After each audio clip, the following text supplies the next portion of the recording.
Hello, hello, hello, everybody. Welcome to A Happier You Leads to a Healthier You radio podcast. And welcome also to A Happier and Healthier Recovery and Healing. I'm your host, Goddess Asha Mariama. I appreciate you guys for joining me for this episode. If you guys like this commentary, you want to hear more, please go to speaker.com/A Happier You Leads to a Healthier You. And on my YouTube channel, please go to A Happier, Healthier Recovery and Healing podcast.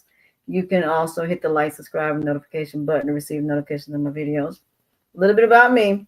I'm a certified recovery, healing recovery coach, just all about helping people on their paths and their journeys and their purpose to a new and better you through self-discovery when it comes to healing and recovery. I also help people when it comes to healing and recovery when it comes to addiction.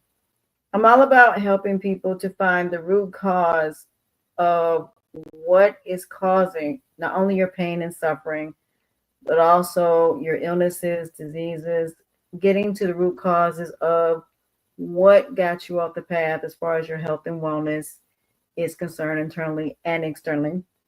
If you want to sponsor my channel and you want to be a guest on my podcast, or you want to just send me letters saying that this podcast has helped you and how it's helped you, please go to my name, asha.mariama01@gmail.com. That's asha.mariama01@gmail.com. Now, today, I am going to be doing a, a actual video where I'm showing you a pre-conversation that I did with someone by the name of Mr. Peter Stewart. He is a therapist as far as physically and now mental, that's helping people to not only help with their physical therapy, but also helping to get to the root cause of the pain that's keeping you stagnant in both your internal and external health and wellness, that is keeping you to where you are having these problems. Both of us have went through health issues and also going through mental illnesses when it comes to having ADHD, when it comes to having learning and behavioral. And we went and pretty much talked about all of these different things that can cause people to be stagnant. I'm going to pull up the video. Hopefully we will not have any issues like I've had last time and that it doesn't go out. So I'm going to pull it up and then I'm going to mute myself so you guys can check it out. And with that being said, I'll let you guys listen to it and we'll go from there as soon as it pulls up. But with that being said, here it is. About you. Gee, where do I begin? So I would say I grew up in a small area in Northern Ontario. I was an athlete. I was just diagnosed actually recently, and three years ago, by a psychologist friend of mine with ADHD, and it made a lot of sense, right? I was like, okay, thankfully, this diagnosis comes along. I'm like, okay, now I can put some pieces together, because before it was pretty disjointed.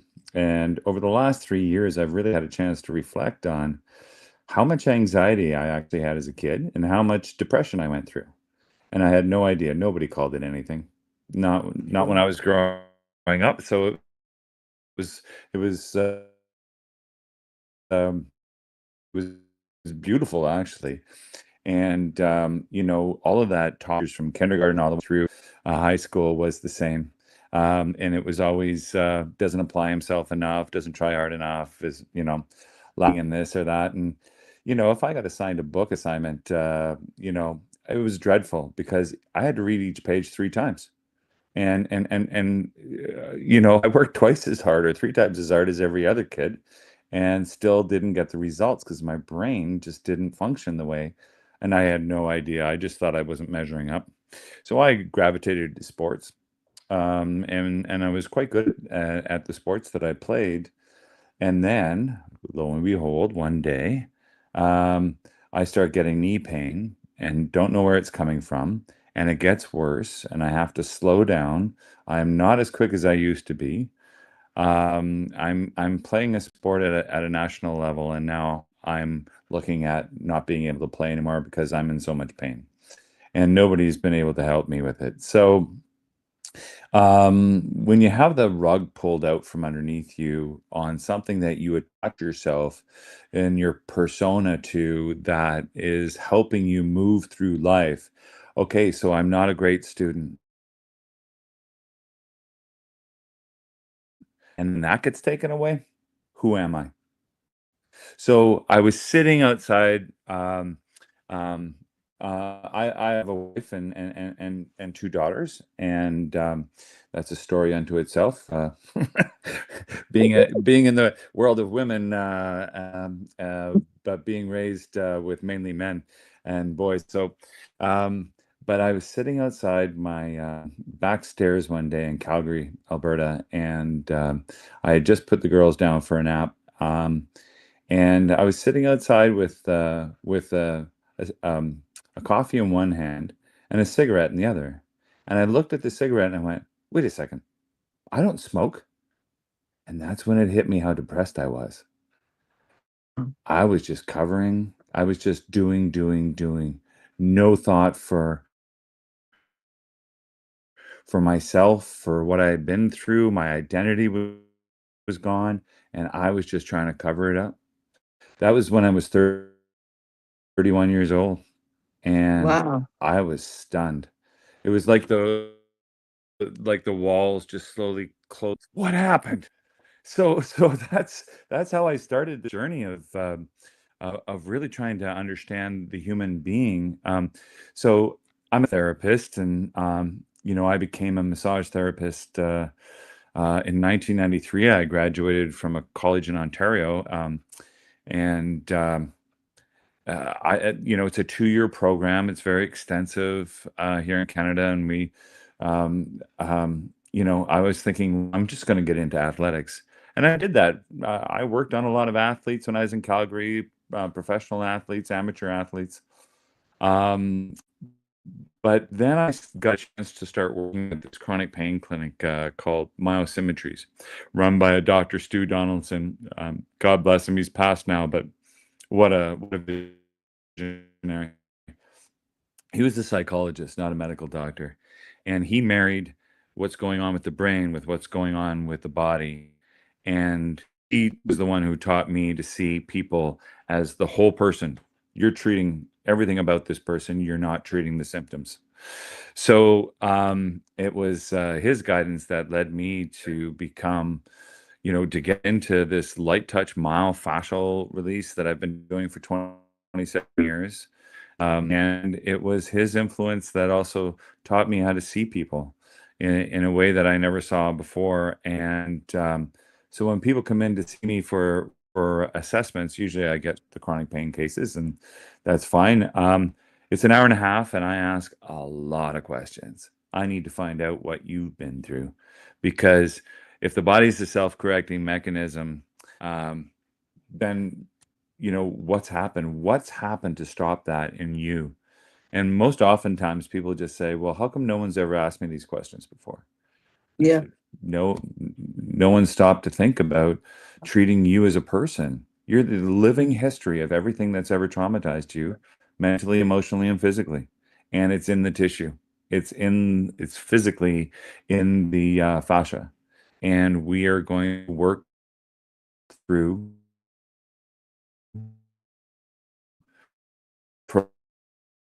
program. And I want to I want to help my patients know what's wrong with them. Most of the time, no one's really taking the time to break it down, so they don't understand what they're dealing with. There's a lot of overhanging things that they don't understand, and there's a mystery to them. And I'm like, nah, we need you to understand you, and therefore we can move forward on our journey together. In If you trust what I'm saying, and you like the direction I'm going in, then I need you to know exactly what I'm doing and what's happening to you.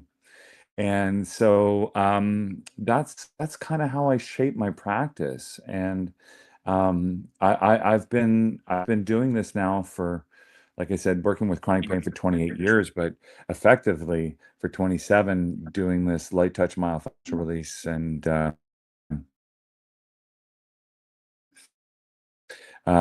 it's to see people shift. I love it. I think that's, you know what, that's how I look at healing and recovery the same way. It's not about, people say, okay, I break up with somebody, I move on. Yeah. But do you know why? Did you relinquish those feelings that came with it? Right? Did you relinquish the pain that came with the heartbreak that go into it? Mm-hmm. And I tell people, did you let go of your family? That did you relinquish that? I watch a lot of these stories about families and how there's this golden child or children, and then there's that one child that's raised to be independent, self-sufficient, and dominant, not because they wanted to be, but because their parents always say you're the smart one, you're the reliable one, you're this, you're that. And when they grow up, the one that's the golden child, the one that they always got to take care of, gets the best birthday parties. They're always there for they're always there for their events. They're there for everything, paying their way through school. The other one has to work their way through school. And then everything seems to switch because the independent one is now the one that's successful, and the one that always depended on someone is the person that's not. And so now, like one day you might find out your parents call you the cash cow. They're not there for your graduations. They're not there for any of your events. No, they don't pay your way through school. And you're like, but you just paid their way through school. Why are you not paying my way through school? And then when you get older, you're now successful. Now they're coming to you saying, we need help with mortgage. But what about your favorite child that didn't pay no rent? Or you're making that child pay the rent and the other one's not paying nothing. Or you're wanting me to take care of my sibling, but he or she never takes care of me. And then after a while, when you go to a therapist, they're telling you, you've been the reliable one, the dependable one, because that's what you were raised to be. And the doctor told me, he said, that's post-traumatic slave disorder. And I said, what is that? Said, what it is you're the person that has been loving yourself for years, and now your health is deteriorating from it. And I said, are you serious? He said, yeah.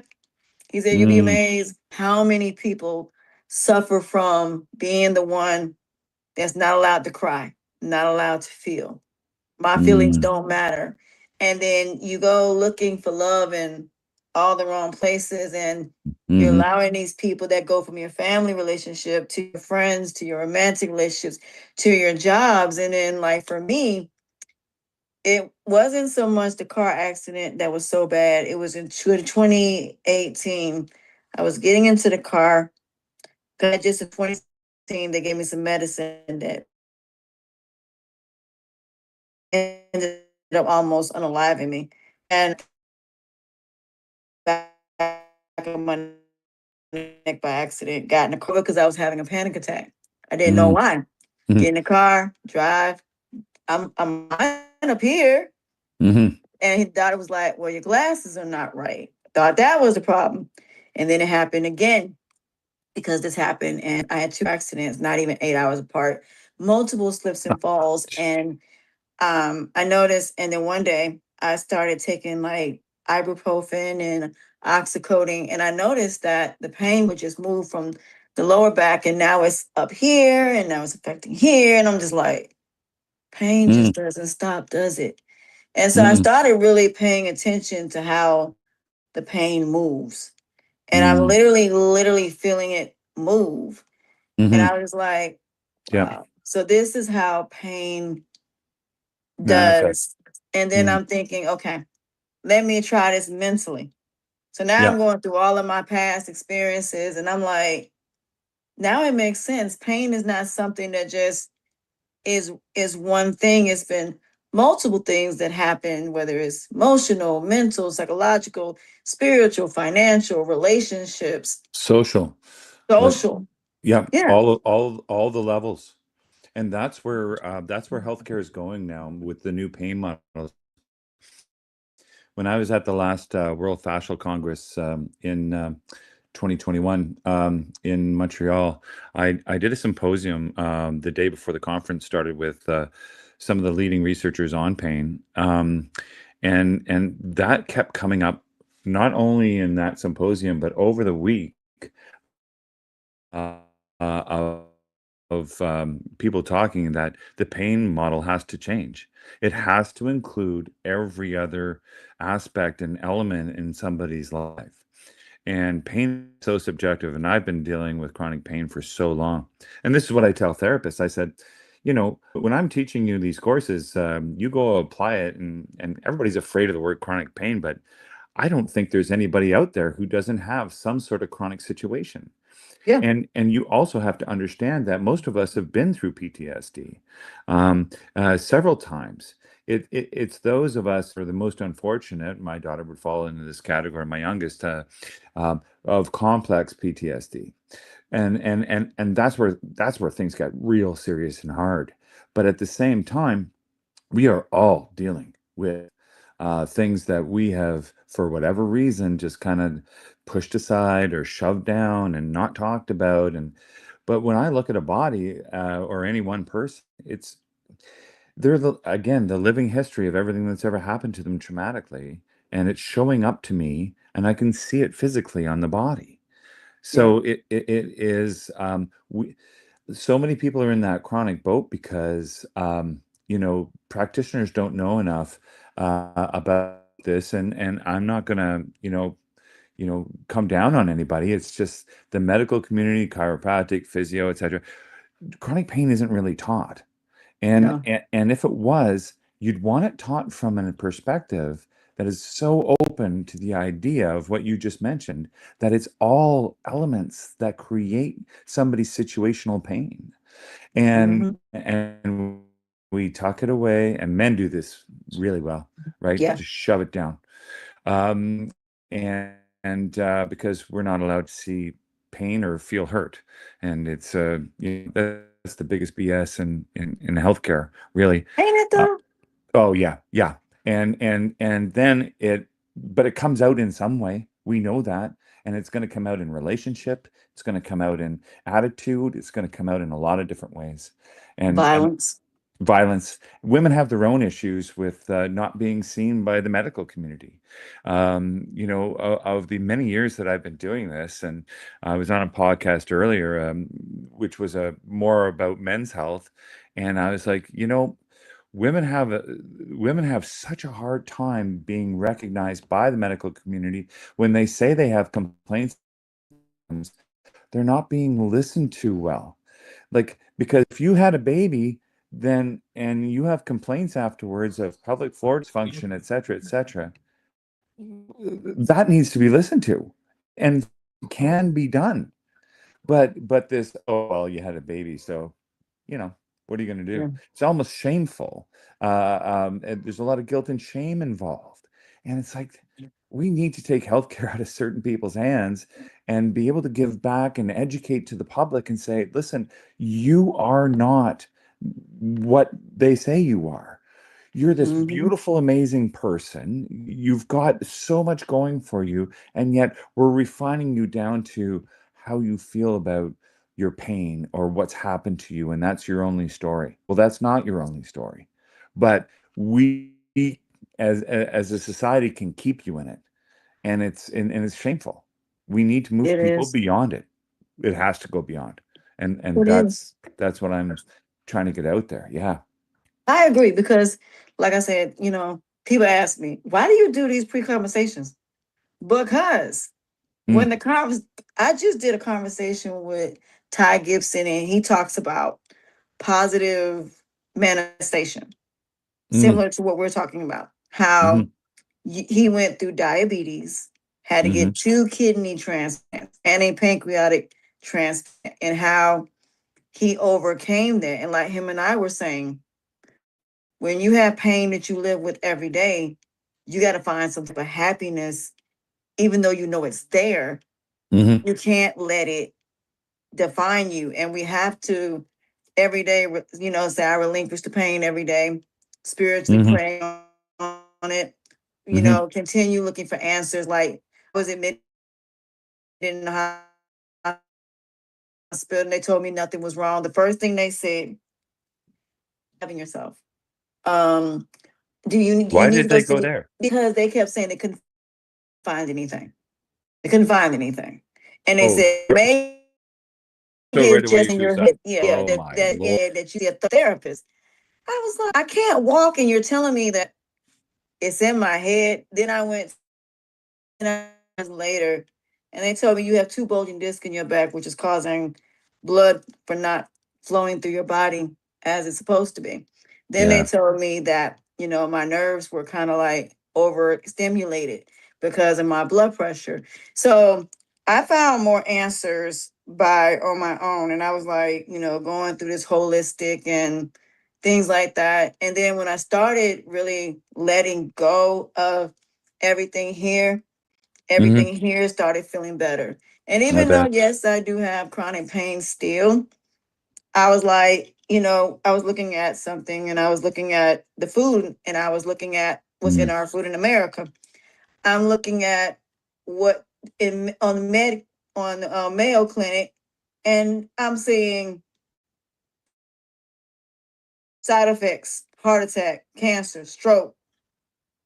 This is in our food. Hmm. Chloride is in our food, all Hmm. because you want to make food last longer. So it's not the Hmm. fact that the food is bad because it's bad. It's as soon as it hits the manufacturing company. You have people that I never had any reactions to more things than I have now. And the first thing they say is, oh, it's age. I said, no, it's not. We did not, when I was a kid, had all these chemicals in our foods to make foods last No, longer. And no. then when you sit there and you think about not only your physical health, you're trying to be a part of a world that will, I learned, so I always say, a situation, a person can choose you, but they will never like you. They will never accept you. They will never Mm. want you there. And people say, what do you mean? I say, I'll give you an example. Let's say you have a gymnast that's extremely good at what she does, and yet she doesn't fit the physical aesthetics of what a cheerleader is, but Mm. it's extremely athletic. She gets in there, those girls don't like her. So now she's being bullied. Even though she has the talent, she still feels like I'm not good enough. So add Yeah. that to Yeah. the pain that you're feeling, and you're growing up because you have my son has autism. And the one Mm. thing I said to him is, if your feelings are hurt, I want you by all means to express it. But if you do something wrong, you have to take everything that come with that. And if you're the person that did the wrong, you have to deal with the consequences. And I said, but if your Hmm. feelings are hurt, you have every right to say, Mommy, my feelings are hurt. You have every right to cry. You have every Hmm. right to feel. But understand, when you walk out that door, nobody's going to care about your feelings the way you do. And you have to be able to have that emotional Hmm. intelligence, which we're not taught. We're not taught emotional Mm. intelligence to decide, No. okay, there's 120 different emotions, 60 positive, 60 negative. You have levels of emotions from 1 to 10. How high do these emotions need to be? But I tell people, before you confront somebody, you need to deal with those emotions. Because sometimes you're going to realize, even if I approach this person, I'm still not going to get the apology. It doesn't change what they did. Hmm. So sometimes you have to, learn how to close chapters and say, you know what? This is damaging my spirit. This is damaging my heart. Mm. This Hmm. person is lowering me. Cause I see so many people, because when that doctor told me that, he said, are you always the one lowering people and you don't feel like that you deserve half the stuff you get? And you're always trying to bring everybody to your level? I said, yes. He said, you were raised that right, correct? He said, yeah, that's why you sick. He said, I promise you, if you stop trying to put all the spiritual weight. He said, what it is, you get all this spiritual weight on you. That's not yours. You've taken on so many people's problems, and now you're suffering because you're not receiving what you give because people don't think they have to, because you haven't established boundaries. That was heavy for me. Very heavy. Yeah, and you brought up so many things that have tweaked so many different. When I was doing that um, uh, symposium on pain, one of the files or one of the pictures that came across on the conference was of this man's work boot with a huge spike through it, right, coming up from the bottom. This is a construction worker that fell off, building a building, fell off the tier that he was on and landed on his feet, and this spike went through his boot. Ooh. And he was uh, freaking out, right? Losing his mind, and he's in pain, and he's just like, and they rush him to the hospital, and they end up, cutting his boot off, and you know what they found? That spike went between his toes. Ooh, that was lucky. Didn't even hit him, but his perception of how that affected him was immediate. And then there was another construction worker that they showed a picture of his X-ray, but anyway,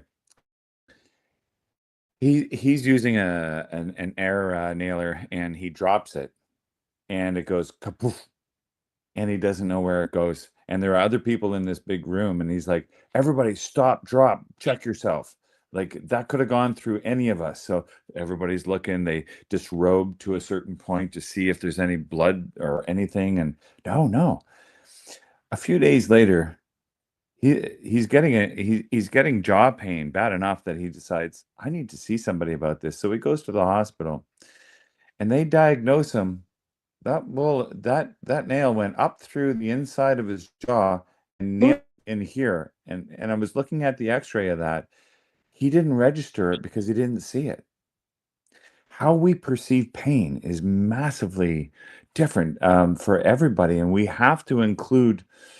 If you're in pain, I want to know about it because I want to know why it's happening to you.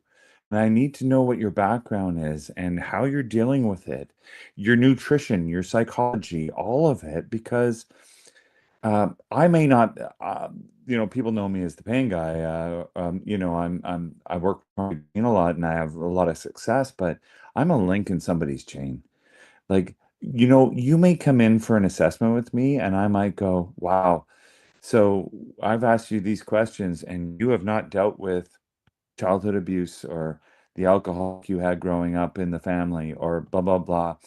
That's where you start. That's key. That is keeping you from healing. And maybe it's nutrition.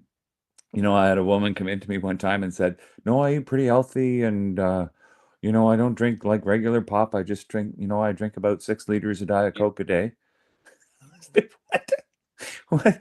Okay. So there's a lot of education that needs to go along with this too, and say, listen, this is where you're at. And I love the way you're talking about your son and just his worldly experience when you get out there.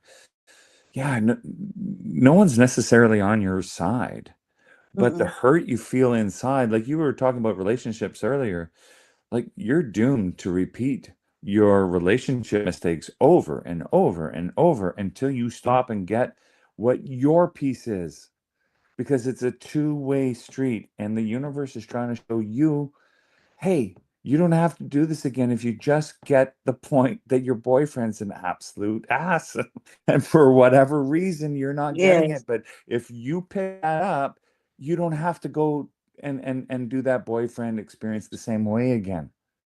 And it's the same thing too with those of us who are neurodiverse. It's thank God there's more talk about this. And and for your son and his autism, I don't know what level it's at, but at the same time, he's obviously somebody who's experiencing the world a little bit differently than other people. Yes. And when he goes out and he gets butt hurt by something, and he comes home and he's like, I'm really upset by this, and he didn't take into consideration what you had told him, then it's lesson learned. And it's like, okay, the universe is always providing for us. It's Yep. just a matter of, are we conscious to it in the moment or not? Do we Mm-hmm. understand what's happening? And how do we apply that? Because I believe I I have my own faith in divinity, and to me it's just like, we are not put here just to suffer, but we are going to suffer. But through our suffering, we transform, and Yep. we're meant to become who we're supposed to become through that transformation and suffering. And uh, and some of us get hit over the head many times Many.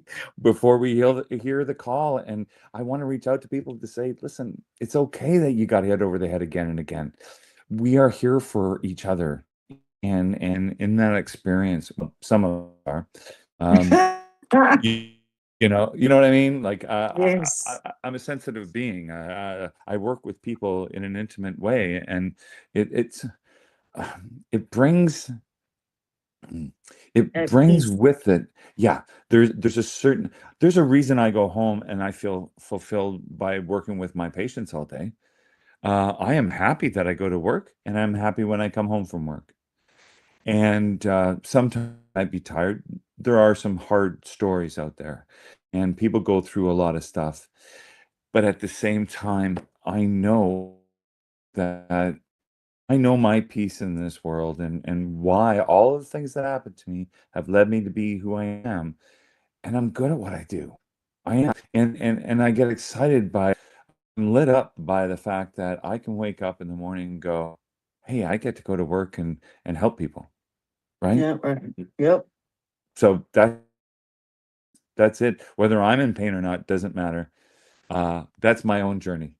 We release through helping others, and it's like by hearing other people's stories, we're also relinquishing things ourselves. So I tell people 100%. always say, I rebuke negativity and I send it from which it came, for it does not belong here. God says to give all of our negativity, all of our pain. And today there was a scripture where it talks about when Jesus died, he resurrected from the dead and crucifixion, where every day godly people are going to be crucified. Every day we're going to be resurrecting. A part of us is going to die for a new version of us to live. And when we're in a society where everybody is constantly here, you can't level because you want to bring everybody with you that's not supposed to go on that journey. I tell That's right. people, you know, when you get past society standards and you say, okay, I'm becoming more of God's standards, you realize your purpose is in sometimes working a regular 9 to 5 job. Your purpose is in what we do through our own pain, our own Hmm. suffering. Now we're Hmm. going out into the world because every person that God chose was not a perfect being.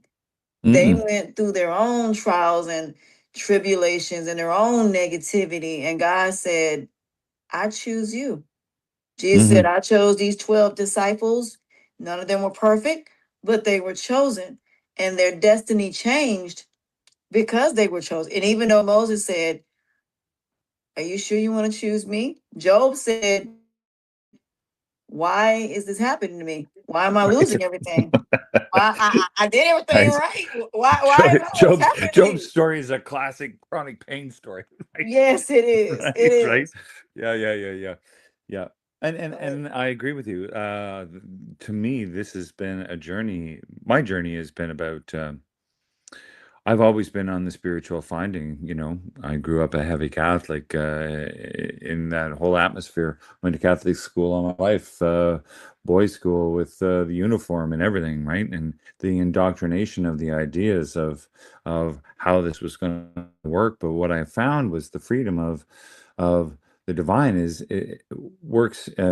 way outside the box than that he tends he she would I'm not going to label it the divine works outside the box of what mankind or humankind has put a label on, and it's like no, no, no, no, no. In my own life I have so many um transformational like platitudes and leading me to gratitudes, which lead me to understand that um, if I can feel this shift and change in my own life, so can everybody else. Yes. And it's a matter of even people who don't have that particular faith or that understanding. I'm like, you're still here because of the divine. You're here. You have a divine right to exist. If you are breathing, then you are still wanted to be here. And there's a reason for your path. And I just want to help people, help them transform, help them become a better version of themselves than they thought they could be through my humble means of treating them and seeing them as a whole person, recognizing them for who they are and seeing them for who they are. That's the most magnificent part. When some people walk in, I'm like, whoa, who are you? And you don't recognize who you are. And that is the most amazing thing. It's very humbling at times. And yeah. So in the 32 years I've been doing this, I tell you, like, very, very blessed to be in these shoes because, I just listen to what I need to do. I hear it, and that's how I work, right? If I'm hands-on, stuff comes to me. I can't explain it. I just hear. I just hear, and I do, and I don't question because the results are fantastic. So I don't, you know what I mean? Exactly. And I can't Exactly.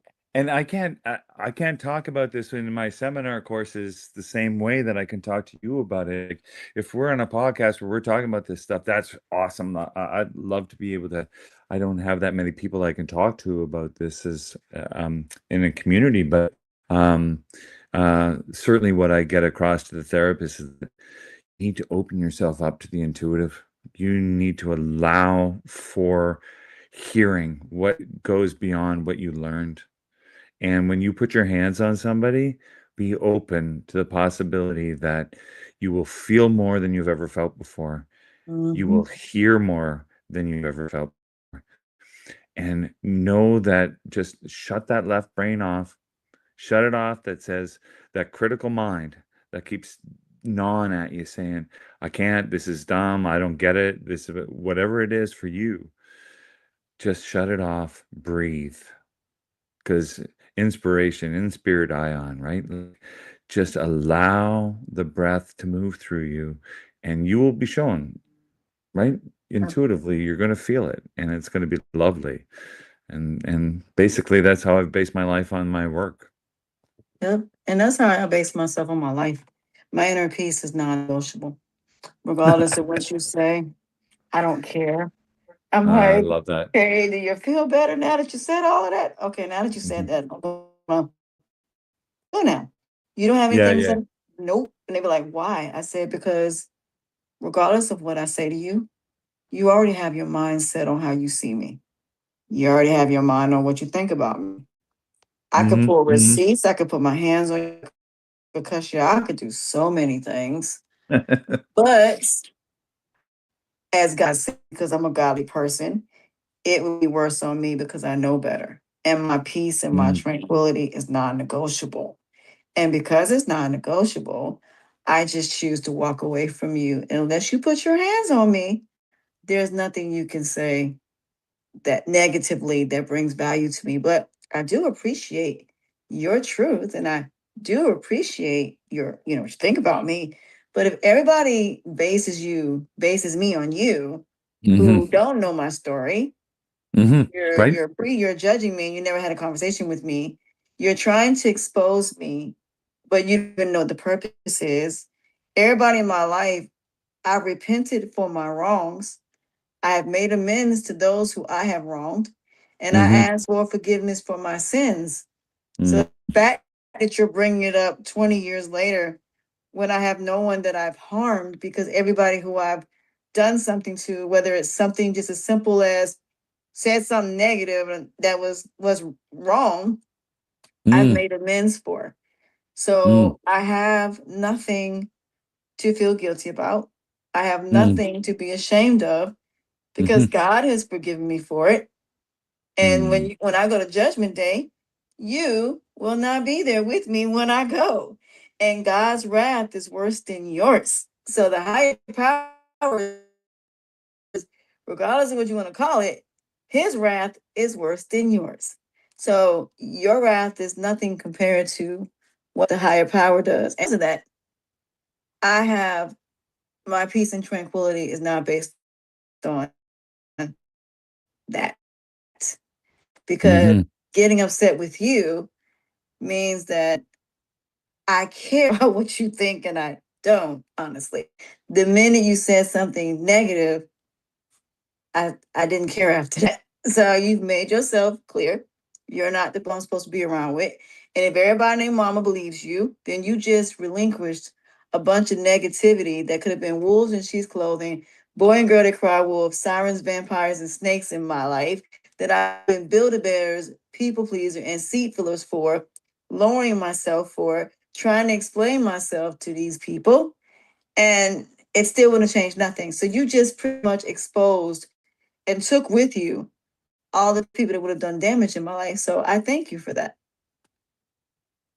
And well said.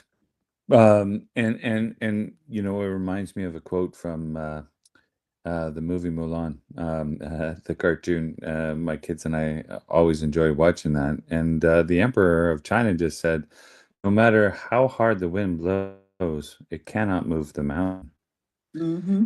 And it's those sorts of ideas of being rooted in your own personal faith of what it means to you to be you, and then the accolades of just seeing the everyday life for what it is, and reading it as the book of life. I mean, we're being spoken to all the time, and it's Yep. just whether or not you're conscious to it. And for those who are on the offending end, for me, it's just like, wow, interesting creation. I'm uh, I'm hoping that you find some inner peace or some guide, because there isn't a person out there that can lose their noodle or be be aggressive or that, and that what's their story, what happened to them because Mm-hmm. somebody offended them, Yep. and then it can be generational. you Hurt know people hurt people. hurt people, and hurt people find hurt people to hang with. Yep. And then and it's just, I've been through it, and all I can say is that I'm just, I'm so beyond now. I'm just so here for who shows up to me. I show up to Mm-hmm. them. I show up to them in that way of, I have the great honor of looking at you as this amazing being in front of me. Hurt, not the guy in the moment. I will refer you to my network of people, whether it's psychology or nutrition or naturopath or whatever it is. We'll get you figured out. I'm going to help. That's And, important. and that's what I do. That's it. This is going to be a very interesting conversation because it takes over from it is. It really, really is because it takes over from where Ty what Ty talked about as far as possible positive reinforcement, positive mindset, just learning that negativity is only as long as you allow it to be, That's right. and as long as you keep it, as long as you hold on to it. Can I tell people win the minute you respond to negativity, the minute that you feed into it. Their shadow, Mhm. like Your some part of a person, and because I don't think people are inherently bad. I mean, you have your narcissists and social, well, uh, there are some negative people and there are some dark people, that's for sure.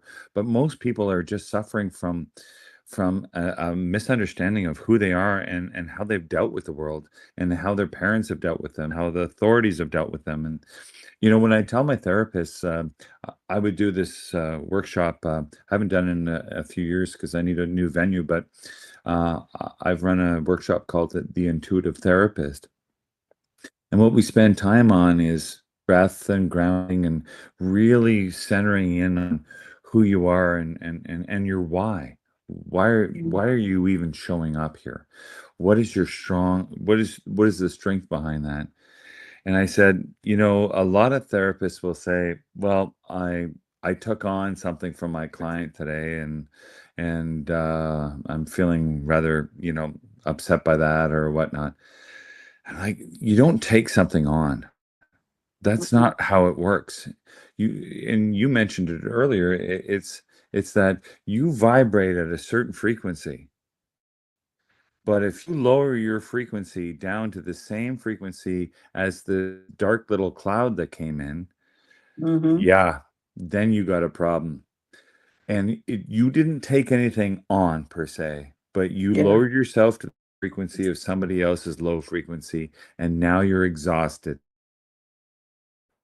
And you still got 6 other people to see today.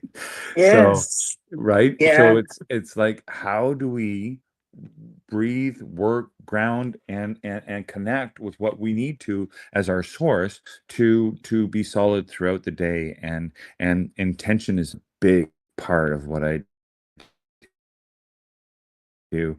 Uh, Yeah. you have to show up to your why, work on some person in a day, and it has to be that breath and that, hey, I'm showing up because of this. And I can refine it almost every day, actually, with different patients. And it's a matter of saying, I know I've got support behind me, and I need to just open myself to it.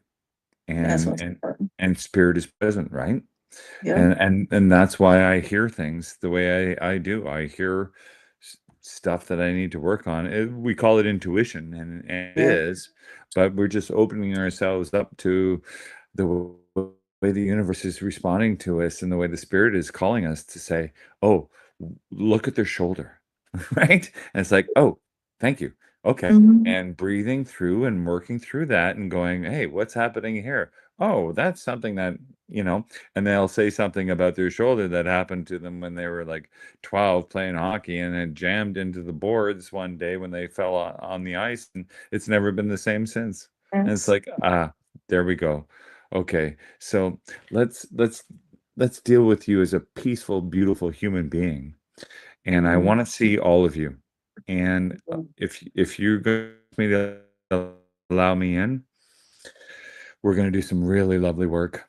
And I may not always be the person who's going to shift it. I may see a time where I need to shift you to somebody else that I trust will do the work that I can't. But for the most part, this light touch myofascial work is a beautiful way into the body and the soul and the psyche.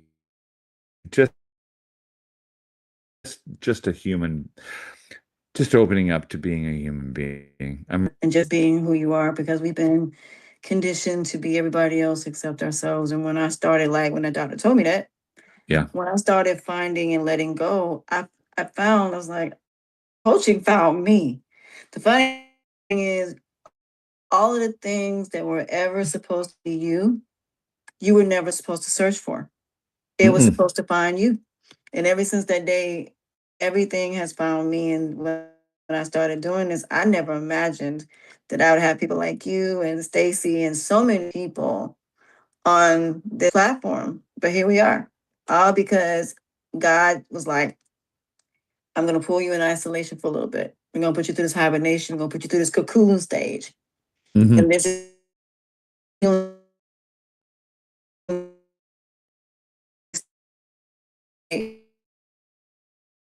you're gonna come out like a butterfly, but keep your purity, still keep your positivity, still know who you are. And the people Mm. that can't accept it, those are not your people. Even though you want what you want, I tell people, professionally is different. Personally, no. But I think we misconstrue that, where, like you said about the therapist, about her saying, oh, I took on that energy. No, I will cry you. I will go. I said, Lord, I relinquish this because this is not Mm. mine. And take a moment. Don't just go to your next person. Take a minute to digress and say, let me take 30 minutes to just before I go from this patient to this patient, or hour between this patient and this patient, and just say, I need a moment. I need a little Mhm. time to process that. And Mhm. then, you process it and then you go on to your next patient. And then at the end of the day, when you walk out that door, you're like, look, I'm relinquishing this before I walk out the door because I'm not taking any of this home. So we Well, have to relinquish that. and I was just gonna say, and the lesson there for us as therapists is, what is this teaching me? What do I need to learn from this? How Mhm. can I improve my situation? Um, you know, for me, it's from that spiritual level of how do I build this in to how did I let it in? And it's Mhm. like, okay, all right. So that's showing me something, a wound of some kind that I haven't addressed. And it's like, oh, there that is. Okay, thank you so much for showing this to me because now I can allow that to either release or transform into me going, okay, I'm probably not gonna have that happen again next time. And as Yeah. soon as I say that, it may happen. But we know how, So, but we so more so know how to, okay, yeah, it won't yeah. hit us as hard, even though it happened. That's You right. won't, and I tell people all the time, when you hit rock bottom, the first time, yeah, it's gonna hurt, but eventually you're not gonna hit it because eventually you're gonna catch yourself. You're Yeah, not gonna exactly. complete, you may fall a little bit, you may even fall, but you're Yep. not gonna hit rock bottom for that next time because every time you elevate, you evolve, you grow. And I people say, what do you mean when you do this? I said, this is what you're doing. This is what we're supposed to do within life. We're supposed to elevate. We're supposed to grow. We're supposed to evolve. That's right. We're supposed to mature. That's what maturity is. Maturity is I don't have No. your job, your kids, marriage don't make you an adult. It's your thinking process. It's your critical thinking, Mm. common sense, and common judgment. Your morals, your values, your principles, and ethics. You understanding that everything you do, positive and negative, has consequences, repercussions, and karma. You researching your knowledge, your intellect, your education. Those things are important. And then most important, tell people weighing pros and cons. So why are you making decisions when you have the whole time and a whole lot of time to make these decisions and you don't have to rush to make them? The only reason that people want you to rush to make decisions because you don't have all the information in your, your in your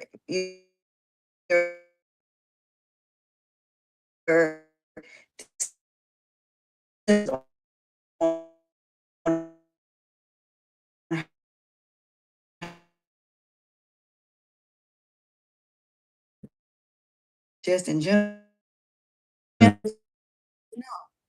you Yeah. know, Yeah. kind of like that. So now when I look at people, I'm like,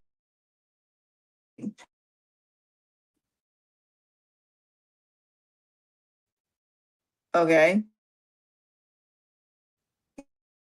you're you're you're cool.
There we go. Oh, now I want to work right. Okay, there we go. Now there we go. I was wondering what was going on. All right, y'all. Let me try this again and see what happens.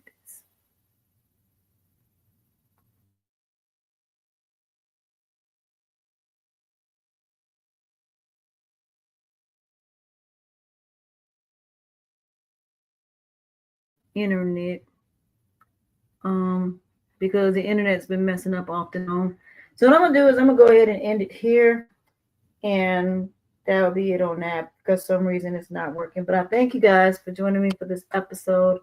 I'm your host, Goddess Asha Mariama. I appreciate you guys for joining me for this episode. And until next time, we will talk later. Bye, guys. Hold on, let me try one more thing right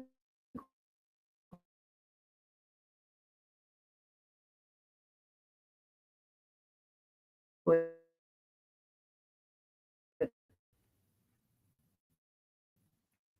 Hold on.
All right, y'all. I am so sorry about that. I've been having technical difficulties. I'm gonna try to see if I can. But I think that's pretty much it, all of it. So I'm probably just gonna end this and close it out. And I apologize, y'all. It's just having internet issues is not fun. But with that being said, I appreciate you guys for joining me for this episode. I appreciate y'all. So I'm probably just gonna take this last part out and then leave it from where that part is. But that's just a free part of the conversation. I can't wait for you guys to hear the actual conversation. So with that being said, thank you guys for joining me for this episode. I appreciate y'all. I love y'all, and I do apologize again for the technical difficulties. Until next time, we'll talk later. Bye, guys.